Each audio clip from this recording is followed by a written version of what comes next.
In the middle of the Bering Sea, one of the coldest, roughest, and most unforgiving places on Earth, a fleet of massive steel ships faces the wind head-on. The sky is a blur of gray. The ocean roars like a living beast, throwing waves as tall as houses. Temperatures drop below 20 degrees Celsius, and even the air itself bites. This isn't just another fishing trip. Survival. Beneath these icy waters lives a creature so prized, so majestic, that men are willing to risk their lives for it.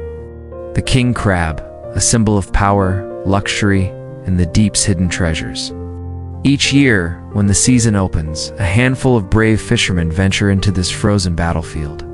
They know the risks: capsized boats, freezing winds, and the constant threat of death lurking in the black waves. But they also know the reward: millions of dollars worth of crimson red crabs waiting deep below.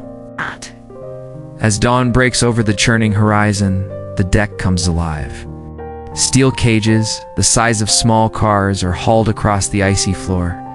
Each one weighs over 600 pounds, built to withstand the crushing power of the sea.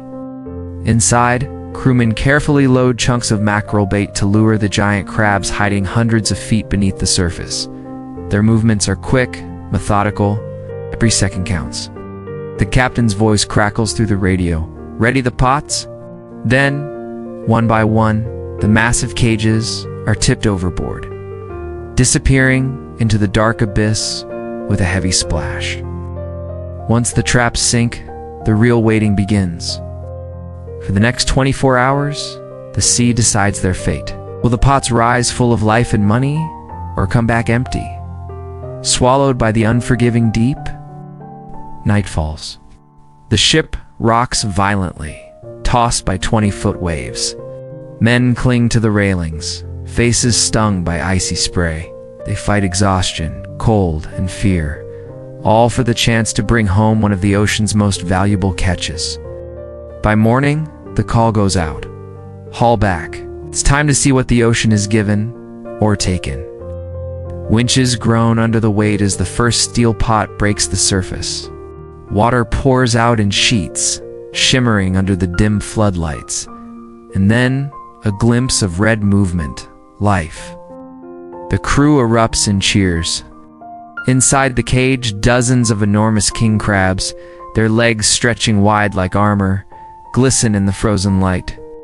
Each crab weighs between 6 and 10 pounds, some over 20.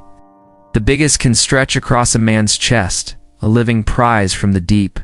But excitement quickly gives way to focus. There's no time to waste. The deck is slick with ice. The wind howls like a blade, and one wrong move can send a man overboard. A death sentence in these waters. Yet the fishermen move like clockwork, trained by countless seasons in the Bering's wrath. "Keep it moving," shouts the deck boss.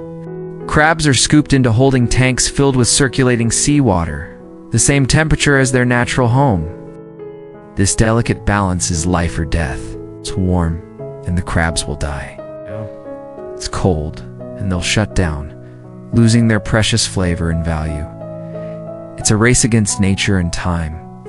Hours later, the deck is covered in frost and the men's beards hang heavy with ice. Their hands, raw and red, don't stop moving. 'Cause every crab they save, every second they endure, means another step closer to $1 million haul. From the outside, it might look like chaos. Steel crashing, waves roaring, men shouting through the storm. But to these fishermen, it's precision. A ritual. Dangerous dance they've practiced for years. When the final pot is hauled aboard, the catch is weighed and logged. Dozens of tanks on deck now hold thousands of king crabs, each one worth hundreds of dollars. Together, they form a moving fortune of living gold. As the storm rages, the ship turns toward Dutch Harbor, one of the northernmost outposts of civilization. Here, the crabs will begin the next phase of their journey, from wild ocean hunters to one of the most sought-after delicacies in the world.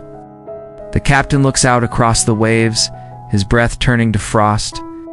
Behind him, the deck crew finally exhales, their faces cracked from cold, their eyes glowing with triumph. They've beaten the storm.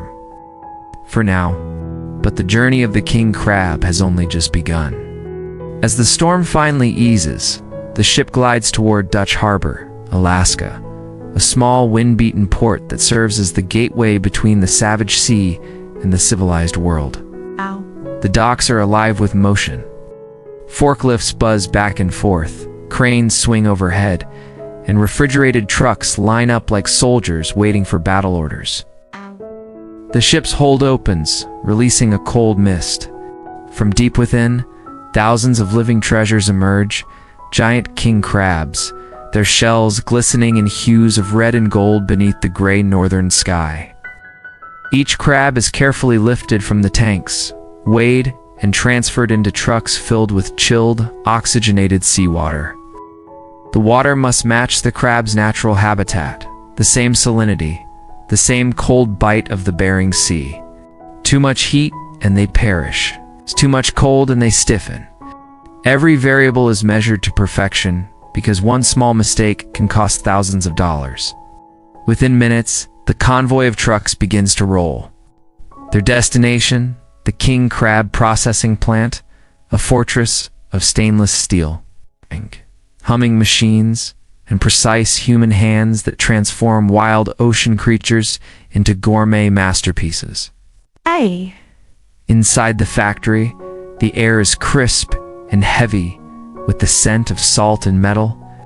Workers in insulated suits move with mechanical precision, their breaths forming clouds in the cold room. The rhythmic sound of conveyor belts fills the space, a symphony of industry and ocean. Beneath the surface, the crabs stretch their legs, still very much alive, but not for long. The factory supervisor checks his clipboard and signals to begin.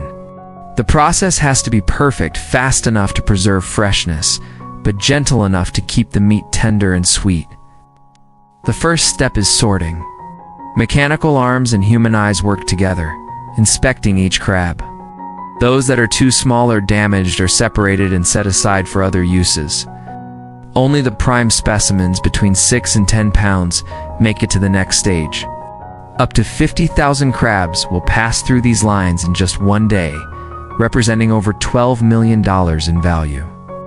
The sound echoes through the factory, mingling with the metallic clatter of claws against steel. It's not just cleaning, it's preparation, a purification before luxury. Next, the crabs are sent into giant boiling tanks, each capable of holding several tons of water. Steam rises in thick white clouds, and the smell of the sea fills the air. The temperature is held precisely at 100 degrees Celsius, no more, no less. Within minutes, their shells shift from dark brown to a brilliant red, the color that symbolizes royalty on the dinner table. It's a transformation both beautiful and brutal. From the chaos of the ocean to the discipline of machinery, the king crab's journey changes form from creature to cuisine. But the process doesn't end there. Immediately after boiling, the crabs are plunged into icy water tanks, stopping the cooking instantly to lock in flavor, texture, and moisture. This technique ensures the meat remains juicy, firm, and naturally sweet. The crabs are then sent along automated conveyor belts, where robotic arms and skilled workers separate the legs with surgical precision. Each leg, thick and gleaming, is inspected, weighed, neatly arranged in rows, a striking scene of silver and crimson under fluorescent light. In another section, mechanical cutters slice open the shells, revealing pure white flesh inside, glistening, rich, and perfect. The factory hums with energy.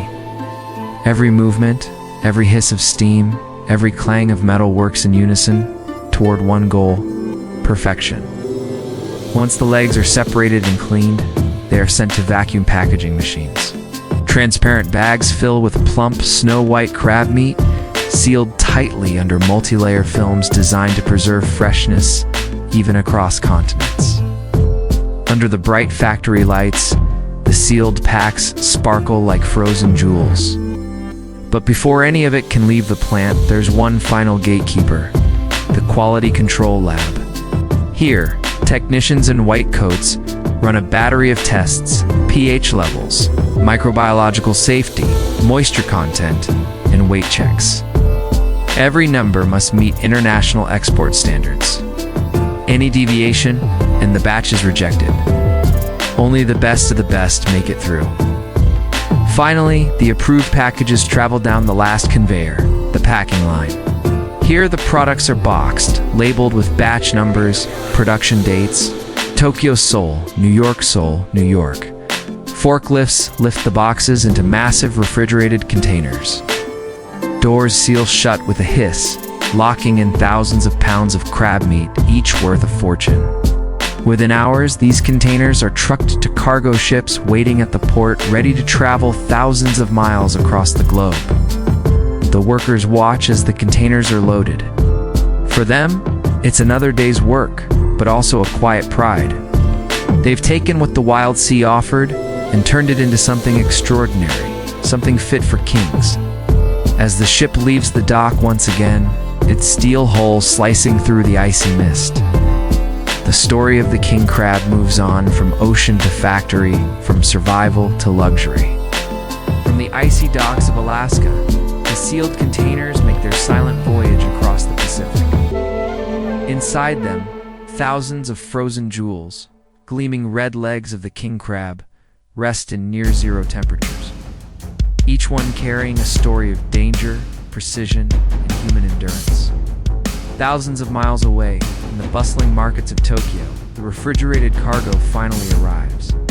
The moment the container doors open, cold mist billows out, revealing rows of pristine vacuum-sealed crab legs. Workers in white coats unload them with reverence, as though handling treasure. In Japan, king crab is more than just seafood. It's an art form, a centerpiece of celebration. At high-end sushi bars in Ginza, chefs slice the crab's tender flesh with surgical grace, plating it beside glistening pearls of caviar. The red shell contrasts beautifully with the clean white counter, and every movement feels like choreography. In these restaurants, one king crab can cost between $300 and $500, a price justified not only by its flavor, but by the perilous journey it took to reach the plate. And in Tokyo's winter festivals, crab's arrival is celebrated as a sign of abundance and joy, a symbol that nature's gifts still flow from the cold northern seas. Across the sea in Seoul, the story takes on a different tone. Here, king crab is shared, not as a luxury, but as a gathering. Families crowd around steaming pots in seafood restaurants, the scent of brine and butter filling the air. The crabs are cracked open by hand, dipped in melted garlic butter or soy sauce, and savored slowly. In Korea, it's not just food, it's warmth, connection, a reminder that even the harshest seas bring life worth celebrating. And in New York, far from the icy Bering winds, the king crab reigns on the tables of high-end steakhouses and fine dining halls. Under the glow of chandeliers, servers present gleaming platters where crimson legs curl around lemon wedges and golden butter. At Christmas and New Year's, these feasts are symbols of prosperity, echoes of an age-old human desire to taste the extraordinary. From Russia to America, Japan to Korea, the image of the king crab carries the same unspoken message: power, wealth, triumph over the impossible. Even centuries ago, this creature was served only to Russian czars, alongside caviar and champagne. Today, though the world has changed, that royal symbolism remains intact. Every red leg still whispers of prestige and rarity, but behind that luxury lies a shadow, one the sea remembers. In the 1980s, decades of overfishing nearly wiped out the king crab populations in the Bering Sea. The ocean floor, once teeming with life, grew eerily deep. It was a wake-up call, proof that even the richest waters could run dry. The Alaskan government responded swiftly, imposing strict quotas and drastically shortening the fishing season. Today, every single crab pulled from the deep is reported, measured, and tracked. Scientists monitor populations year-round, ensuring that the ocean's bounty isn't pushed beyond its limit. global demand continues to grow, new questions arise. Can the world's hunger for luxury be sustained without destroying the source of that luxury itself? To answer that, a new frontier has begun: king crab aquaculture. In quiet research labs and experimental farms across Norway, Russia, and Japan, scientists are trying to recreate the crab's natural world. Tanks filled with crushed stone, soft sand, and cold, circulating seawater kept between 2 and 4 degrees Celsius, under pale blue light. Tiny larvae, barely visible to the eye, drift in glass cylinders. Over weeks, they molt, harden, and take shape. These early stages are fragile, and a small fluctuation in temperature or salinity can wipe out an entire generation once they grow strong enough. The young crabs are moved into larger tanks with gentle currents that mimic the ebb and flow of the sea. Here they begin their slow predatory life, feeding on clams, shrimp, and nutrient-rich pellets. Growth takes years. Patience is the price of sustainability. If successful, these farms may one day reduce the pressure on the wild populations and ensure that the king crab, this icon of the sea, never disappears into history books. But even as scientists look forward, the fishermen still return each winter to the Bering Sea. They face the same storms, the same darkness, the same struggle between man and nature that has defined their lives for generations. Because to them, it's not just about the money. It's about pride, about connection, about being part of a cycle far larger than themselves.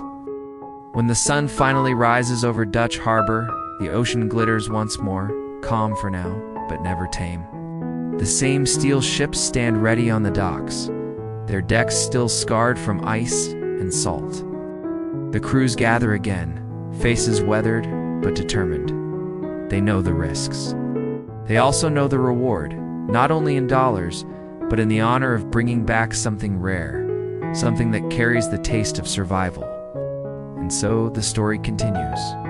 From the depths of the Bering Sea to the glow of Tokyo's sushi bars, from the thunder of waves to the quiet precision of factory lines, the king crab travels a path shaped by courage, craft, and care.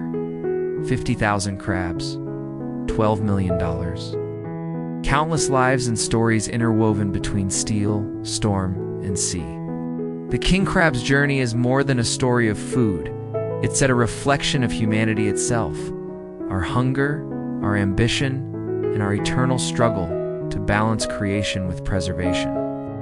As the camera fades on the horizon, single line remains, whispered by the waves themselves.